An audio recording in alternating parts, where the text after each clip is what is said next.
Before we go into the madness of Black Mirror for the next 6 weeks, I just wanted to take a quick sidetrack this time to look at something that's more outside of my normal realm.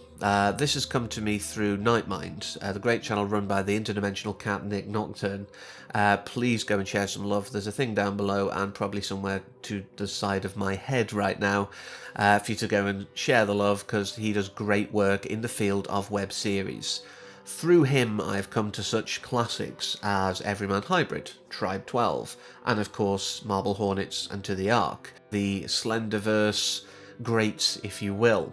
But he's also brought to my attention more recent fare like Petscop, Cat Ghost, and Hi, I'm Mary Mary, which are all outside of the Slenderverse.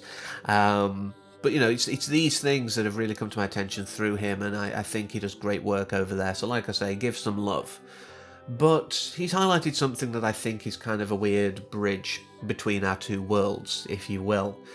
Whilst he delves more into the web series foray, if you will, I tend to obviously tackle more traditional media. He does occasionally tackle them and games and things like that, but it's not really his main focus.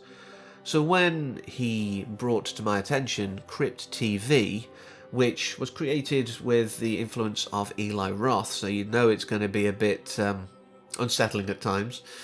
It really sort of piqued my interest, and I just slammed it all onto my ever-growing Watch Later playlist, where all of my subscriptions end up going, so I can eventually catch up to them. But it was just such a refreshing thing to see on the web. You know, I've seen the occasional shorts and things like that, you know, that sort of Freddie Wong and those kind of channels have done. You know, where it's been really creative, but it's not been horror-focused. But this is a channel that just brings so much horror-focused stuff out there. I mean, I love horror. I don't really like too much gore, but so far I've been okay with it. I don't really like spiders, but there's only been one that's kind of had one moment of spiders I've seen so far. But it's so interesting to see. There's a lot of people who you may recognise, you know, through other works. For example, I saw Lisa Summerscales, who I'd seen on a Cracked video way back when, talking about gaming.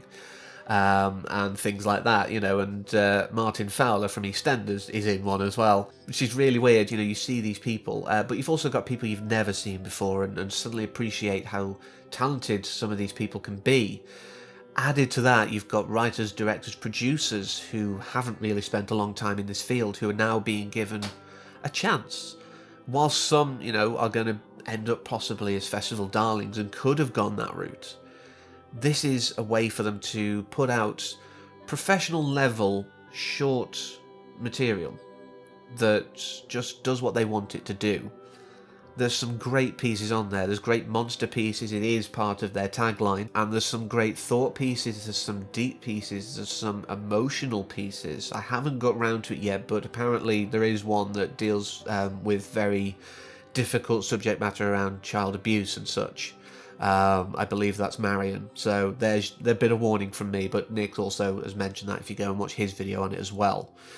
He goes into more detail on certain videos that, you know, I'm not likely to do. I keep a very family-friendly approach, so I try not to show things, or, you know, you may have noticed I delete the expletives.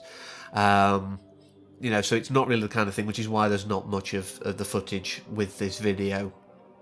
But there's some great works out there. You know, there's the deep pairing of Cured and One Please, both starring Michael Berryman, and both done by the same guy who I believe has a history and a background in medicine. You can tell in some ways.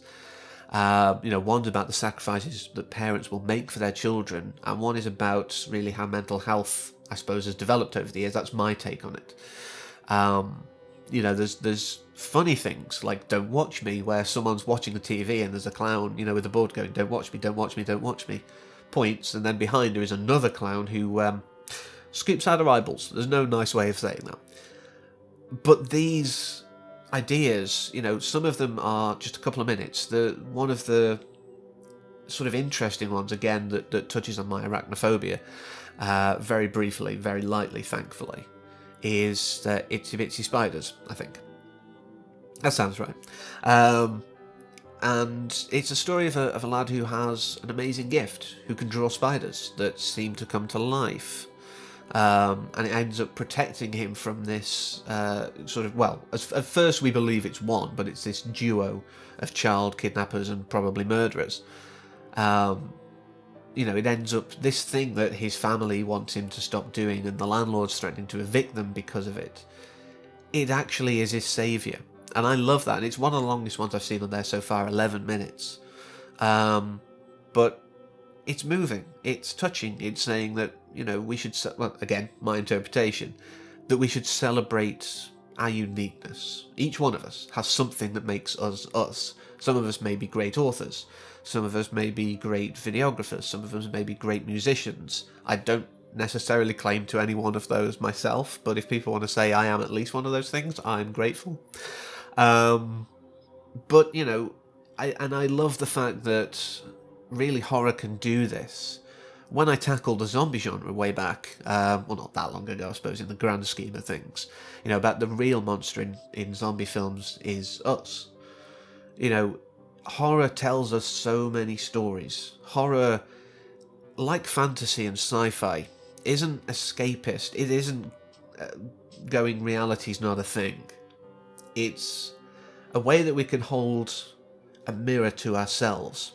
It's a way that we can look at ourselves and really analyse where we are as a culture, as a society, as a people, and really sort of think about what we're doing.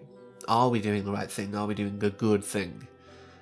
And I think that's to be lauded. You know, yeah, like I say, there's silly things on there. There's little monster flicks, you know, that really don't have much weight. I mean, Crow Hand is one of the most ridiculous things that I've ever come across. It's perhaps brain dead.